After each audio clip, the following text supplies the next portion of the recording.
Father, we praise you, O God. We glorify your name once again, Panginoon. We thank you sa oras na to na muli mo kami, Panginoon, sasamahan. Panginoon, patatawarin, Panginoon, sa aming mga pagkakasala. Ama, patuloy ka pong maparangalan ng iyong anak, O Diyos, hallelujah. At patuloy, Panginoon, na samahan mo ang bawat isa sa amin, Panginoon, na lalo kang makilala ng higit pa, kaysa sa bawat araw, Panginoon, Lord, na lumipas, Panginoon, bago, Panginoon, fresh, Panginoon, Lord, na mga revelasyon mo na matanggap namin sa oras na to, Panginoon, na nagmumula sa iyo, O God, na ikaw, O Diyos, ang patuloy naging magliwanag sa aming mga buhay, maitaas sa aming buhay, maparangalan po sa aming buhay, Ama, at masamba namin sa bawat araw po na aming buhay, Ama. Pinasasalamatan ka po namin, Panginoon, sa bawat pagkakataon po na pinagkakaloob mo sa bawat isa sa amin, na magamit po kami sa iyong ubasan, Panginoon, at maging mabunga po ang bawat isa sa amin. Kaya naman, Ama, muli po ako nagpapasalamat sa matagumpay na gawain po sa oras na to, O God. Sa pangalan ni Jesus, ikaw po ang laging maitaas at maparangalan. Hallelujah, in Jesus' name. Amen and amen. So, dito po makikita natin na sa tanong po ni Tatay David sa kanyang unang talata, who can come to your tabernacle, O God? O, sabi natin, Lord, sabi niya, who may abide in your tabernacle? Amen? So, makikita po natin doon, yung sense na kung paano sinimulan ni Tatay David po, yung question na ginamit niya as a figurative. Na po, kasi alam naman natin na si David po ay tinawag ng Panginoon, inanoint ng Panginoon. Pero makikita natin that even he lived in the house of God, it is impossible, because it is over na po. It was impossible for him because David was not a priest. Amen? Sa panahon po na yon. Pero dito makikita natin yung word na abide, na sinasabi niya, sino, sabi niya ganun, who may abide in your tabernacle? Sino makakapasok sa iyong templo? Amen? Sa English po, abide yung ginamit niya. Amen? Kaya dito po, makikita natin dito na alam natin na yung tabernacle po na yon, no? Pag sinabi yung tabernacle, ito po yung great tent ng meeting, kung saan sinabi po nila ng Panginoon kay Tatay Moises, 'di ba? At saka na binilt nila sa Israel during sa Exodus po. Amen? Na doon po sila nag-aalay sa loob ng tabernacle na yon. Amen? Para patuloy po na mag-survive. Mag-survive sila, yun yung palang nagiging source nila, doon sila pumapasok, doon sila lumalabas, para po maranasan ang presensya po ng Panginoon. Amen? Kumbaga sa parang yun yung pinaka-altar nila na, di ba, pili lang po yung nakakapasok. Kung hindi ka Levites o lingkod ng Panginoon, wala kang karapatan makapasok doon. Amen? So, tinatanong niya doon, sino ang karapat dapat sumamba sa iyong burol na sagrado? Yun po yung tinatawag natin na Holy Hill na dinefine ko kanina. Amen? Hallelujah. Kung saan din po sila umaakyat, na si Tatay Solomon naman po ang doon na para mag-alay. Kaya, napakahalaga po na maintindihan natin, kaya kung bakit binabaybay natin yung mga salita na to, kung gaano tayo kapalad ngayon sa generation po na to. Amen? Kaya, purihin po ang Diyos kasi tayo po nag-aaral, hinihimay natin yung mga salita para makita natin at makita mo sa sarili mo kung gaano kakapalad ngayon na nararanasan natin yung biyaya ng Panginoon. Amen? Kaya, purihin ang Panginoon. So, dito po, para sa akin, yung tabernacle, ito po yung parang, sa ngayon, para sa akin, ito yung actual desire mo to abide in the presence of God. Kasi wala na tayong tabernacle ngayon. So, ikaw at ako ngayon, paano ka nga ba, 'di ba, makakapasok sa presensya ng Diyos? Alam natin na without abiding God, we are nothing. Amen? Yun po yung sabi sa John. Kaya, dapat yung buhay natin po, ang mind natin, ang pamumuhay natin, dapat po, lagi tayong naka-abide sa presensya ng Panginoon. Lagi tayong naglalakad closer, kaya bakit tayo nagpe-fellowship, we have to draw ourselves closer to God. Kailangan mong intentional na ilapit ang sarili mo sa Panginoon. Amen? Pero hindi ko sinasabi that you have to build. Ano po, ang Diyos ang nagbi-build sa atin, but we have to do. May bagay na gagawin ang Diyos at may bagay na gagawin ka. Amen?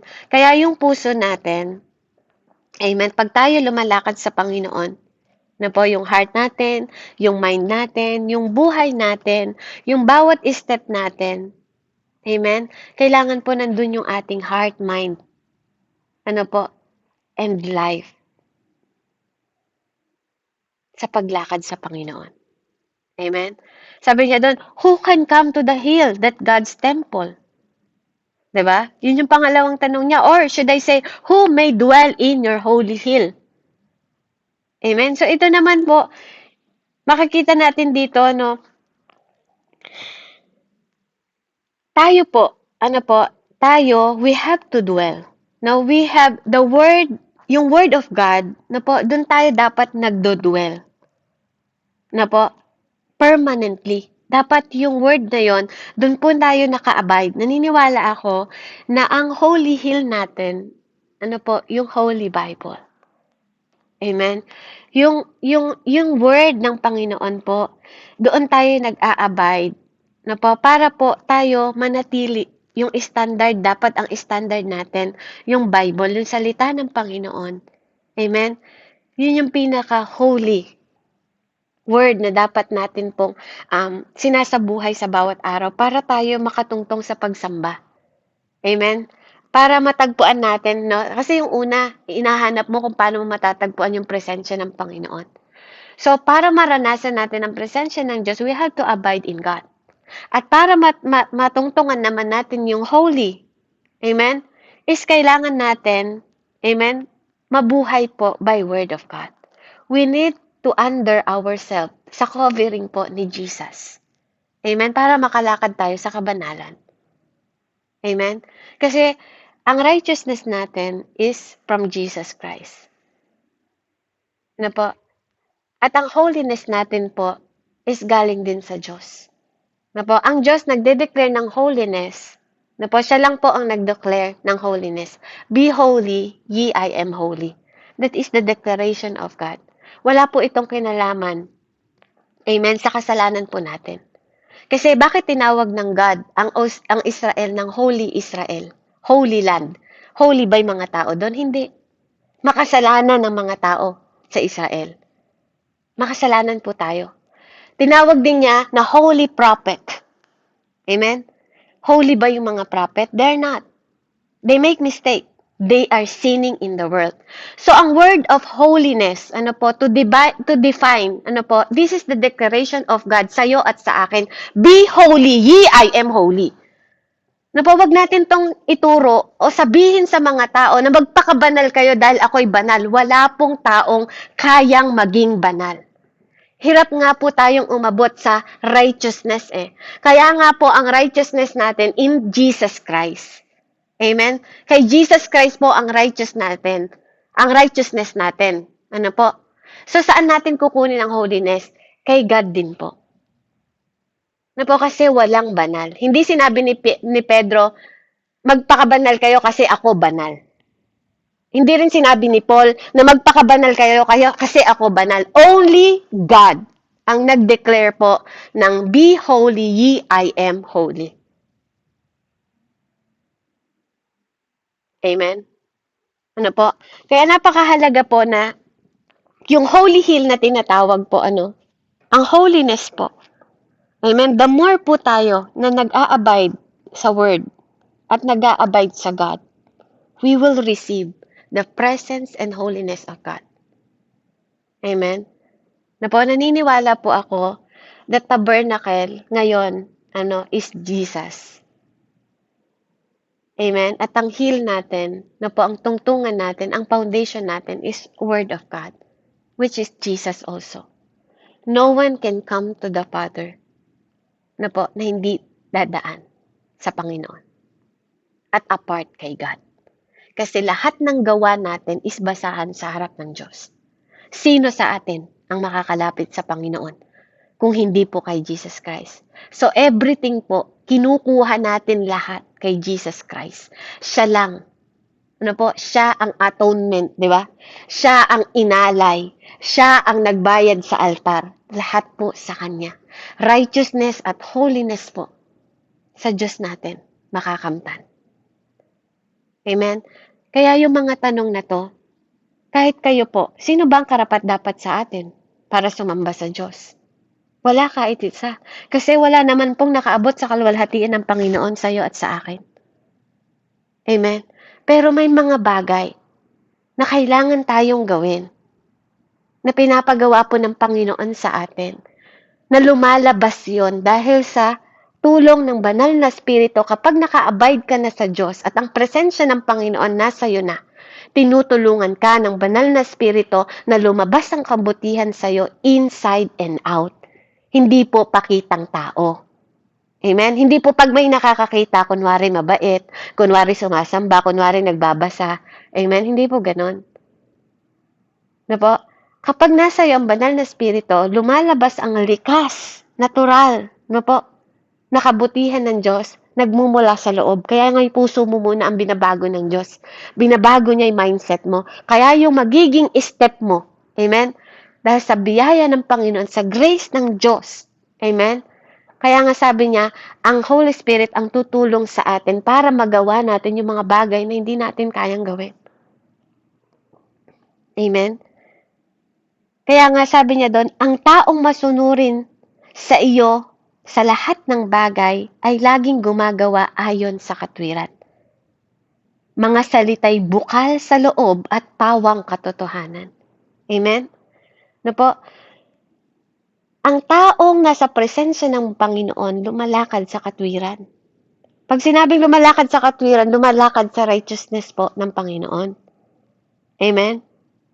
Gumagawa ka, amen, dahil alam mo na ikaw ay naligtas na at lahat ng bunga ng kabutihan na gagawin mo, nagiging masunurin ka dahil nauunawaan mo yung tinanggap mo. Amen? Nauunawaan mo yung mga bagay na tinanggap mo na nagmula sa biyaya at grasya ng Panginoon. Kaya napakahalaga po, yung karakter. Amen? Kapag lumalapit ka sa Panginoon, amen? So, sa madaling salita, the character of one who can come before God. Amen? Kailangan may obedient heart tayo. Na po? Sabi ko nga, sa isa kong preaching po, ang karakter po hindi yan hinihiram. Ang ugali po, hindi ko pwedeng hiramin yung ugali mo, Ate Kelly. Hindi mo rin pwedeng hiramin yung ugali ko. Na po? Para maging karapat-dapat sa Panginoon. O magpakitang tao sa mga tao sa paligid natin. Hindi po nahihiram ang karakter.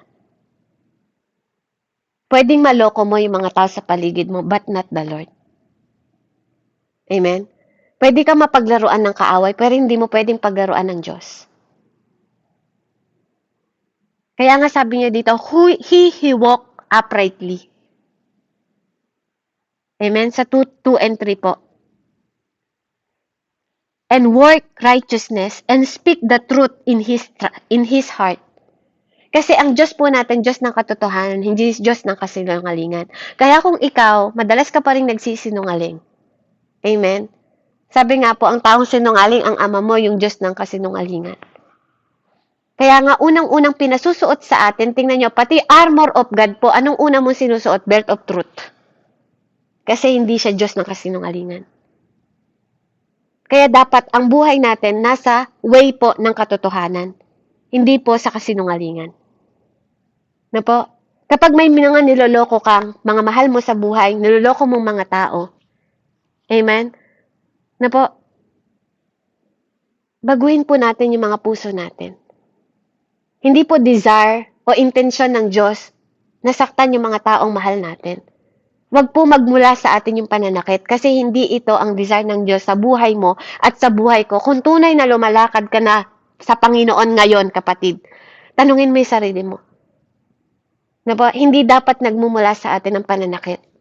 Dapat nagmumula sa atin, kung meron man tayong pananakit, no, yung katotohanan po na sinasabi natin na may pag-ibig sa kapwa natin kasi hindi natin sila gustong mapahamak.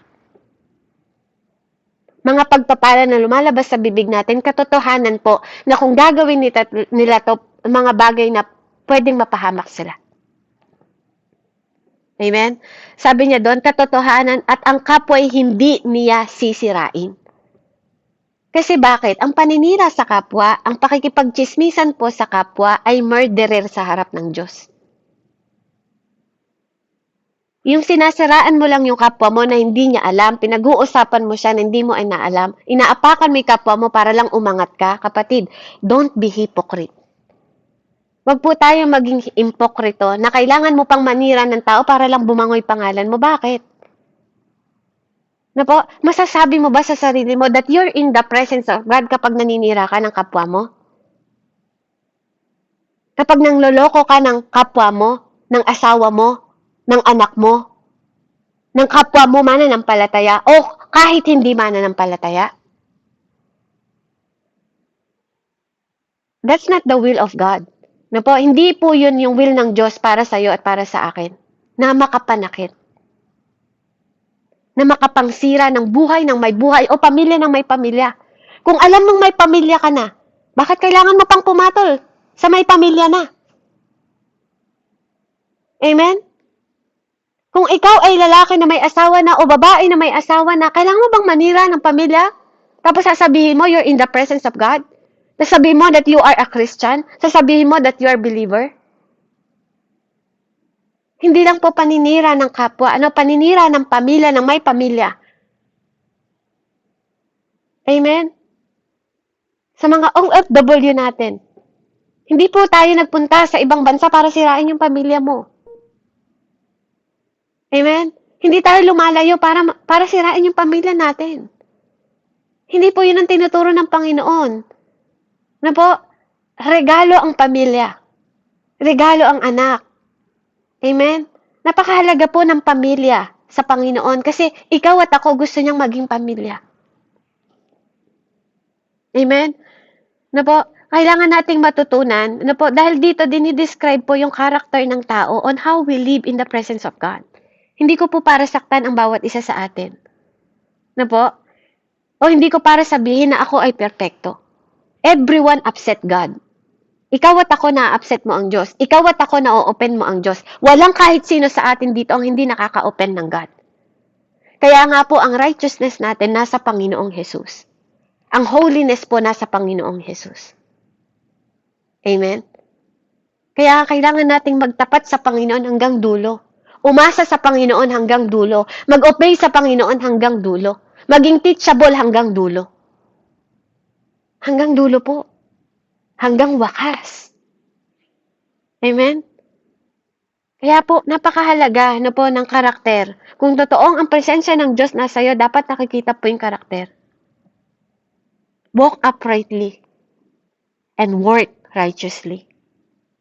Sabi niya doon, hindi siya gumagawa ng masama sa kanyang kaibigan. Tungkol sa kapwa'y hindi nagkakalat ng kasinungalingan. Amen? Ano po, wag tayo maging disobedient.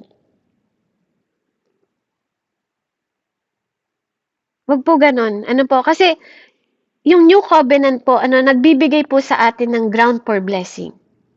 Kung bakit tayo nakikipagrelasyon sa Panginoon, yung covenant po ni Jesus Christ, yung pag-aalay sa Kanya sa altar, na po, yun yung new covenant natin ngayon sa generation natin na nagbibigay po ng different ground for our blessing po and relationship natin sa Panginoon, ikaw at ako.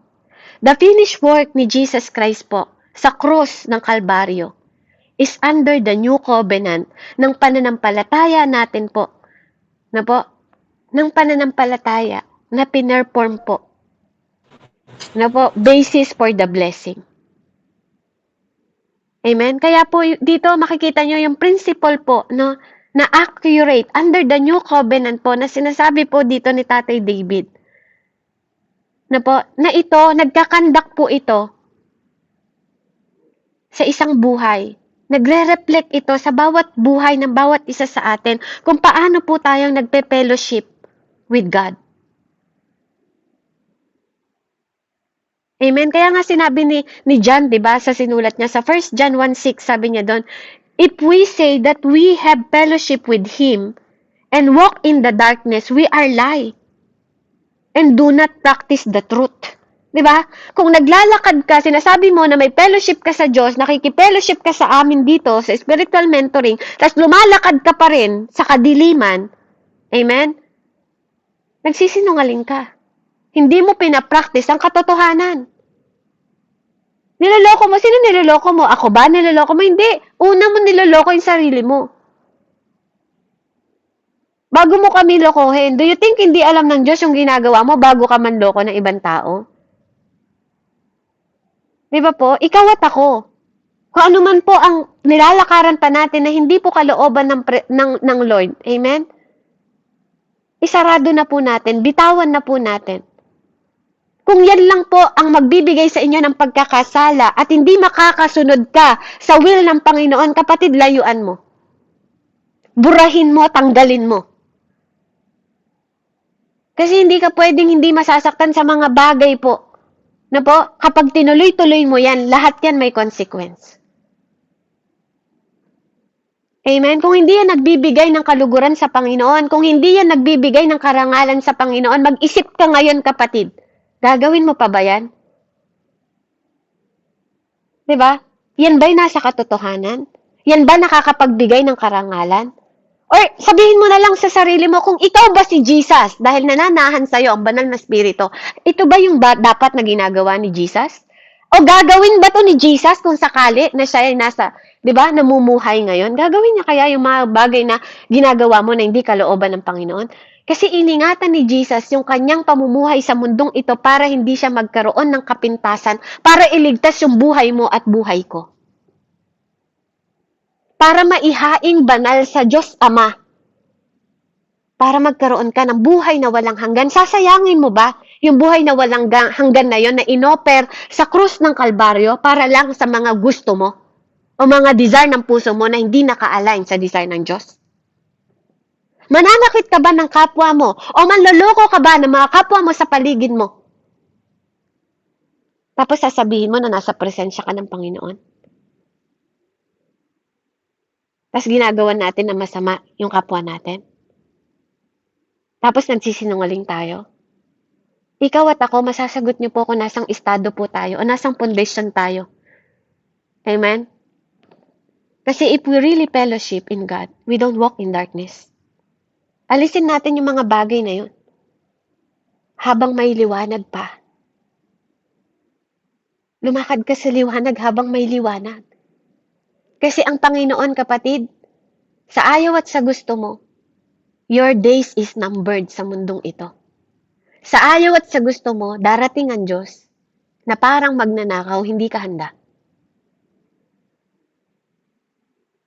Kaya bawat araw ng buhay mo, lagi mong alalahanin na ito yung huling araw ng buhay mo para magawa mo yung mga bagay na dapat, totoo, makalangit, kapuri-puri at kalugod-lugod sa Panginoon. Kasi pag iniisip mo na ito yung huling araw mo, alam mo gagawin mo yung tama. Kung ikaw naman yung tao na hindi nagpapatawad, ito na lang bang hindi pagpapatawad? Diba? Ang gagawin mo para lang mapahamak yung kaluluwa mo habang buhay? Amen? Kung ang pagpapatawad lang, ang hindi pagpapatawad lang ang magdadala sa impyerno, kapatid, magpatawad ka na lang. Kasi kahit pa sabihin mong naglingkod ka sa Diyos at hindi ka nakapagpatawad, doon pa rin ang punta mo. Dahil ang hindi magpatawad sa kapwa, sabi ng Panginoon, ay di rin patatawarin ng Ama. Amen? Napakalinaw po nun. Kaya sabi niya, ang itakwil ng Diyos ay hindi niya pinapakisamahan. Mga may takot kay Yahweh, kanyang pinapangaralan. Sa pangakong binibitawan siya ay laging tapat. Ano man ang mangyari, salita'y tinutupad. Na po, tayo po, matuto tayo sa mga pangako natin. Maliit man yan, na po doon tayo nakikilala. Kasi kung di natin kayang tuparin yung mga pangako natin sa maliit na bagay, kung di tayo mapagkakatiwalaan, hindi rin po tayo mapagkakatiwalaan sa malaki. Amen? Even sa pagtatights na lang po. sa pagbibigay sa church. Ay, magbibigay ako pag kumita na ako ng malaki. Hindi po ganun yung sinasabi ng Panginoon. Ang sabi ng Diyos, di ba? Dalhin ninyo ang ika-10. Bakit dalhin? Hindi niya sinasabing hinihingi ko. Hindi. Dalhin kasi akin yan. Buti nga yung ika-10 lang hinihingi sa atin, hindi 90% eh. Amen? Subukan mo ako, sabi pa ng Panginoon, kundi ko buksan ang pintuan at bintana ng pagpapala sa kalangitan. Amen? Yan po, pinagkakatiwala yun sa atin. Amen? Kung hindi po sa buhay na patuloy na pinagkakaloob ng Diyos sa atin sa bawat araw, sa bawat lakas na binibigay niya sa bawat araw, na sinusustain niya sa iyo at sa akin, hindi ka makakapagtrabaho. Hindi ka makakapag-provide sa pamilya mo. Kaya wala po tayong maipagmamalaki sa Diyos. Kaya kung ano man ang bagay na hinihingi ng Diyos sa atin, no po, kasi Kanya yun. Hindi siya maghihingi ng bagay na hindi Kanya.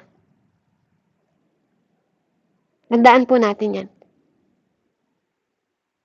Hindi hihingi ang Diyos ng bagay na hindi sa Kanya. Hindi siya magdedeman ng bagay na hindi sa Kanya. Hindi rin siya magseselos sa bagay na hindi Kanya. Lahat ng bagay sa Kanya, kaya may karapatan siyang magselos. He is a jealous God.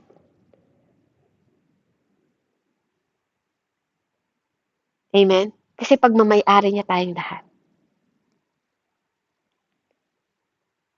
Amen? Kaya nga, ang fear of God, di ba, is knowledge. Is the beginning of knowledge. Matalino ka kapag may takot ka sa Diyos. Pero kung ikaw yung klase ng tao na walang takot sa Diyos, mangmang ka. Kapahamakan. Kamatayan. Kalokohan. Kasamaan ang magiging way mo kapag wala kang takot sa Diyos. Diba yun po yung ginagawa ng mga walang takot sa Diyos? Hindi ka natatakot magsinungaling. Hindi ka natatakot lokohin asawa mo. Hindi ka natatakot lokohin yung ibang tao. Hindi ka natatakot gawan ng masamay ibang tao. Hindi ka natatakot hindi magbayad ng utang. Hindi ka natatakot, diba, na magsinungaling. Kasi wala kang takot sa Diyos, kasi mangmang ka. Kasi wala kang alam. Kasi hindi mo nauunawaan. Amen? Kaya nga dapat matutunan pa lang natin, 'di ba? Matutunan po natin na po bilang mga magulang ipakilala natin yung Diyos sa mga anak natin para magkaroon sila sa murang edad nila, magkaroon sila ng takot sa Diyos. Hindi sila maging katulad natin na kung kailan tayo nagkaisip. Ako po, nakilala ko yung Lord, 30 years old na ako. 33 years old po nung tumanggap ako sa Panginoon yata. Kilala ko siya pero wala akong takot. Iba yung may takot. Iba yung kinikilala mo sa kilala mo lang na may Diyos. Kasi pag kinikilala mo siya, may takot ka. Magkakaroon ka ng karunungan na hindi to pwede. Kasi ito yung salita ng Diyos. Hindi ko to pwedeng gawin. Hindi ako pwedeng manloko. Kasi ang halaga ng piso, halaga din po ng 1,000,000. Na po? Kung halimbawa, nanguha ka ng piso, at nagnakaw ka ng 1,000,000, pareho lang po yun na kasalanan. Magkapantay lang po yun. Hindi mo rin pwede sabihin sa kapwa mo na siya nanloko, ikaw naman nagsinungaling. Pareho lang po na degree na kasalanan yun. Pagsisinungaling pa rin yun. Kailangan po nating matutunan na po, hindi tayo nabubuhay under the law of God, pero nabubuhay tayo para alam natin, tinaalam natin yung law ng Panginoon para alam natin kung nakakahakbang pa tayo sa kalooban ng Diyos at hindi na sa kalooban ng Panginoon. Kaya natin inaalam yung masama at di masama. Kasi dalawang bagay lang. Sa mundong ito, lagi tayong mamimili. Mabuti at masama. Langit at impyerno. We have choice. Kaya nga sabi ng Panginoon di ba po? Mamili ka. Buhay o kamatayan. Piliin mo'y buhay. Sabi ng Panginoon sa atin. Kasi sino ba ang buhay? Si Jesus ang buhay. Sino ba ang katotohanan? Si Jesus ang katotohanan. Sino ba ang daan? Si Jesus ang daan. Anong sinasabi niya sa'yo ngayon? Mabuhay ka para sa akin, kapatid. Yun ang sinasabi ng Diyos sa atin. Hindi ka nabubuhay para sa asawa mo, hindi ka nabubuhay para sa anak mo, hindi ka nabubuhay para sa mga tao sa mundong ito o sa mga bagay sa mundong ito. Hindi ko po sinasabi na huwag tayong mabuhay, na hindi natin mahalin yung mga mahal natin sa buhay. Pero unahin nating mahalin ng Diyos para mamahal nating tapat yung asawa natin. Mamahal nating tapat yung kapwa natin. Mamahal nating tapat yung trabaho natin. Mamahal nating tapat yung paglilingkod natin. Kasi kung hindi natin natutunang mahalin una ang Diyos, hindi na tayo kahit kailan magiging tapat sa lahat ng tao kung hindi siya ang una nating minahal. Kung hindi natin kayang maging tapat sa Diyos o sa tao na nakikita mo, hindi mo kaya maging tapat sa Diyos. Kasi yung tao nga na nakakasama mo hindi ka nga maging tapat. Paano ka magiging tapat sa Diyos? Sa maliit na bagay nga, hindi ka mapagkatiwalaan. Paano kang pagkakatiwalaan ng Diyos? Amen? Alam mo, tinuturuan lang po tayo ng Panginoon na maging masiyasat po tayo sa buhay natin. Hindi po para maging haras po ako sa inyo sa harapan ninyo. Hindi na po ito panahon na para maglokohan pa tayo o magsalita tayo ng mga matatamis na salita. Amen? Makatarungan po ang Diyos. Hindi lang po siya mapagmahal na Diyos. Kung anong tinanim mo, siyang aanihin mo. Kung magtatanim ka ng kasamaan, aanihin mo din ang kasamaan. Pero kapatid, tinuturuan tayo maging matalino ng Panginoon na magkaroon ng takot sa Kanya para magkaroon tayo na magtanim tayo ng mabuti para umani tayo ng mabuti. Kasi hindi desire ng Diyos na mapahamak ka. Hindi iaalay ng Panginoon ang Kanyang bugtong na anak para lang ipahamak tayo. Kaya dapat makita natin yung dahilan kung bakit inalay yung anak na yun para sa'yo at para sa akin. Para iligtas ka at iligtas ako. Kaya wag na tayong pabalik-balik sa libingan natin dati, sa dating pagkatao natin. We are new creation. Kung totoong nasa iyo ang presensya ng Diyos, mabuhay ka para sa Diyos. Mabuhay ka sa kalinisan, mabuhay ka sa kaliwanagan, mabuhay ka sa katwiran, mabuhay ka sa kabanalan. Mabuhay ka sa kabutihan. Dahil sabi niya sa verse 5, hindi nagpapatubo sa kanyang mga pinautang. Hindi nasusuhulan para ipahamak ang walang kasalanan. Ang ganitong tao'y di matitinag kailanman. 'Di ba? Kung meron po tayo, 'di ba? Iniiwasan natin mga kasalanan na 'to, hindi ka daw matitinag. Bakit? Kasi alam mo na nasa God's presence ka. Alam mo yung pundasyon at standard na tinatayuan mo. Pag ang standard mo is Word of God, matibay ka. Kahit ano pang pagsubok, nagtitiwala ka. Kahit ano pang mangyari sa bansa mo, sa mga lugar mo, na mga nakikita ng mata mo, ang source mo yung Diyos. Kaya hindi ka matitinag. Kasi ang taong nagtitiwala sa Diyos, sabi nga po, kailanman hindi mapapahamak. Ang taong nagtitiwala sa Diyos may buhay na walang hanggan. Ang taong nagtitiwala sa Diyos ino-honor. Ang taong nagtitiwala sa Diyos nakakatanggap ng respeto. Ang taong nagtitiwala sa Diyos, di ba po, hindi pinagkukulang ng Diyos. Iniingatan ng Diyos. Pinagpo-provide ng Diyos. Bine-bless ng Panginoon. Kaya nga sabi ng Panginoon, daigin mo ng mabuti ang masama. Kahit na nakikita mo sa paligid mo, puro masasamang tao, daigin mo. Kahit nag-iisa ka na lang, daigin mo pa rin. Kasi sa mundong ito, kapag lumakad ka sa presensya ng Diyos, hindi ka kailanman mag-iisa. You are abide in Jesus. Sa lahat ng oras, sa lahat ng panahon. Dahil apart from Him, you are nothing. Amen? Kaya napakahalaga po ng pag-respond natin. Kasi representative ka ng Diyos sa mundong ito. Amen? Kaya yung word na to na po, alam natin na may deeper work si Jesucristo. At kung bakit siya nag-command ng mga bagay na to, love our neighbor and friends. But also to love our enemies and those who spitefully use us. Amen? Kahit sa mga difficult people, yung karakter mo napakahalaga. Amen? Kasi representative ka na ng Diyos dito. Mag-iingat ka sa pagre-represent ng pangalan na dala-dala mo. Because it's not about you anymore, Ate Kelly. Hindi na tungkol sa'yo, Ate Lisel. Kapag sinabi mo nasa presensya ka ng Diyos, dapat pinaghaharian ka ng Diyos. Pinaghaharian ng Diyos ang buhay mo. Hindi na yung mga gusto mo. Dahil alam ng Diyos ang kailangan natin. Kaya niya inalay yung kanyang buhay para sa'yo at para sa akin. Para i-glorify natin siya sa pamamagitan ng mga mabubuting ginagawa natin at maparangalan siya. Para luwalhatiin siya at i-glorify siya ng ibang tao. Hindi masama na nagpapasalamat ang mga kapatid natin sa pamamagitan mo. Dahil sabi ng Diyos, gagamitin kita para mag-glorify ang pangalan ko. Magpapasalamat ang tao sa buhay mo para mag-glorify ang pangalan ko. Hindi po yun masama. All the glory is for God.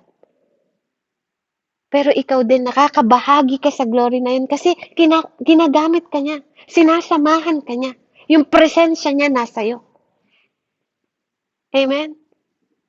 Kaya kung sa sarili lang nating gawa, we are filthy rag. Maruming basahan lang, kaya wag kang magmalaki. Wala kang karapatang magmalaki. We just need to obey and live in the presence of God daily. Daily po, hindi ngayon lang, bukas hindi. Daily at hanggang wakas. Purihin po ang Panginoon. Let's pray. Heavenly Father, we thank you, Panginoon, sa mensaheng ito. Bagamat maikli, Ama, nakikita at naintindihan po namin, Panginoon, ang mga pangako mo na kung kami ay susunod at lalakad sa presensya mo, Ama, magiging makabuluhan ang buhay namin sa mundong ito na pinaparangalan ng pangalan mo. At hindi nasasayang, Panginoon, ang aming pag-aalay sa aming buhay na ganap, kapuri-puri, at banal sa iyong harapan, na hindi kami nakikiayon sa mundong ito, kundi Panginoon, sumusunod kami sa kalooban, sa way at katotohanan na ipinagkakaloob mo, tinuturo mo sa amin, na binubuksan mo ang aming puso, ang aming isip, ang aming mata, ang aming mga bibig, Panginoon ko, na magamit para sa pagpupuri sa iyo, hindi sa kasinungalingan ng mundong ito, at hindi sa pagka-curse ng kapwa namin, o pagbabanggit, Panginoon, ng masasamang bagay, Ama, sa aming kapwa, kundi pagmamahal na nagmumula sa iyo, Panginoon. Pagmamahal sa kapwa at pagmamahal sa iyo, O God. Hallelujah, ang pinakamahalagang utos na binigay mo sa bawat isa sa amin, O Diyos. Purihin ka sa pinakamataas na pagsamba. Sa pangalan ni Jesus, salamat po. Patuloy mong parangalan ang iyong anak na si Jesucristo sa pamamagitan ng aming buhay, Ama. At salamat na nakikibahagi kami sa glory na meron ka. Dahil ikaw ay aming Ama sa langit na nakatunghay sa aming mga gawa, mabuti man o masama. Purihin ka, O Diyos. Salamat, Panginoon, sa ngalan ng Ama, Anak, at Espiritu Santo. Amen and amen. Glory to God po and God bless po sa bawat isa. Amen. Maraming salamat po sa buhay mo, Sister Beb, at sa kapahayagan ng Panginoon sa mensaheng na